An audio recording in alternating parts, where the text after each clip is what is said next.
काली रहस्य, महाकाल की काली। काली का अर्थ है समय और काल। काल जो सभी को अपने में निगल जाता है। भयानक अंधकार और शमशान की देवी।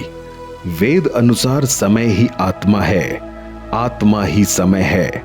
मां कालिका की उत्पत्ति धर्म की रक्षा और पापियों राक्षसों का विनाश करने के लिए हुई है। काली को माता जगदम्बा की महामाया कहा गया है। मां ने सती और पार्वती के रूप में जन्म लिया था। सती रूप में ही उन्होंने 10 महाविद्याओं के माध्यम से अपने 10 जन्मों की शिव को झांकी दिखा दी थी। मां काली के 4 रूप हैं: दक्षिणा काली, शमशान काली, मात्र काली, महाकाली। माता ने महिषासुर, चंड, मुंड, धूम्राक्ष, रक्तबीज, शुंभ, निशुंभ आदि राक्षसों के वध किए थे। कलयुग में 3 देवता जागृत कहे गए हैं: हनुमान, कालिका और भैरव।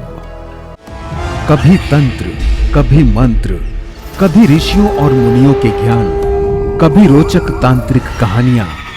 यहाँ आपको सब कुछ मिलेगा।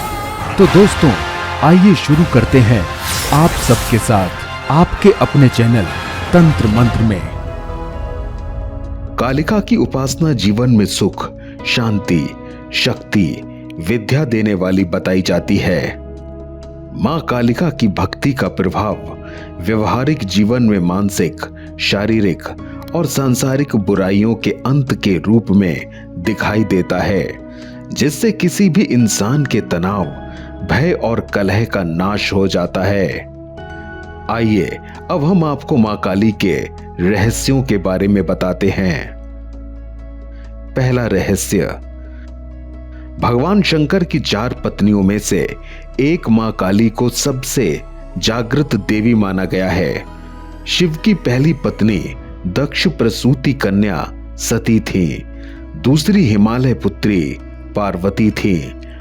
तीसरी उमा और चौथी कालिका। दूसरा रहस्य, दुखों को तुरंत दूर करती काली। 10 महाविद्याओं में से साधक महाकाली की साधना को सबसे शक्तिशाली और प्रभावशाली मानते हैं, जो किसी भी कार्य को तुरंत परिणाम देती हैं। साधना को सही तरीके से करने से साधकों को अष्ट सिद्धि प्राप्त होती है।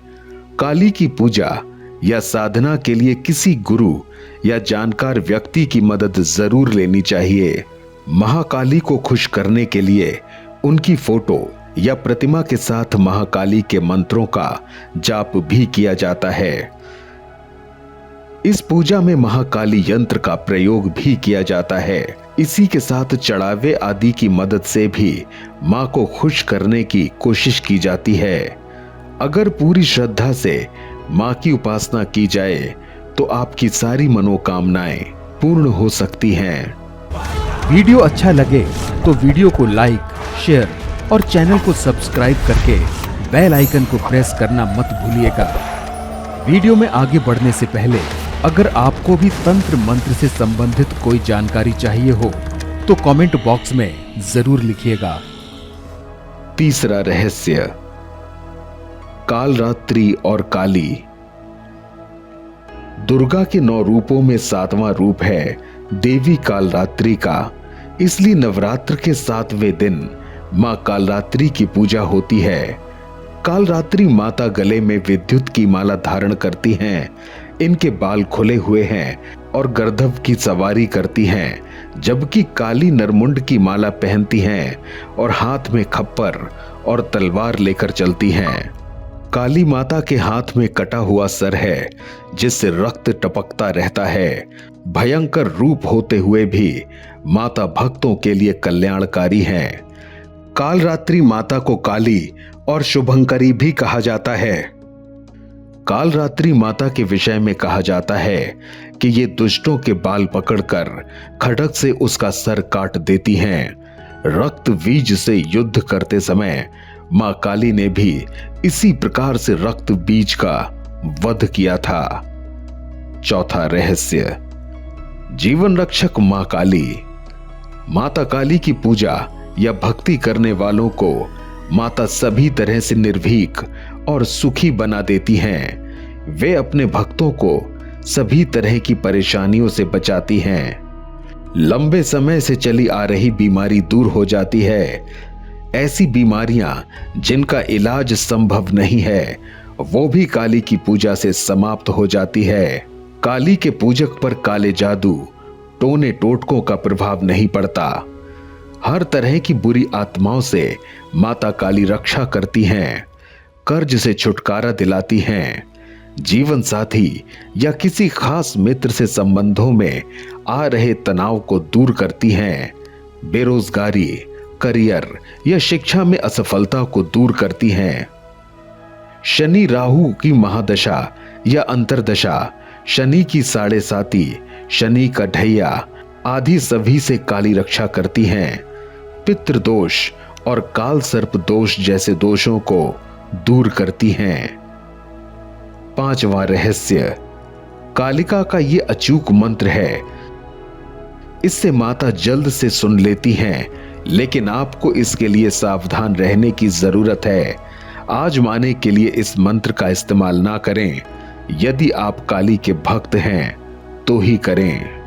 मंत्र: ओम नमो काली कंकाली महाकाली मुख सुंदर जिह्वा वाली, 4 वीर भैरव 84, 4 बत्ती पूजू पाने मिठाई, अब बोलो काली की दुहाई। इस मंत्र का प्रतिदिन 108 बार जाप करने से आर्थिक लाभ मिलता है। इससे धन संबंधित परेशानी दूर हो जाती है।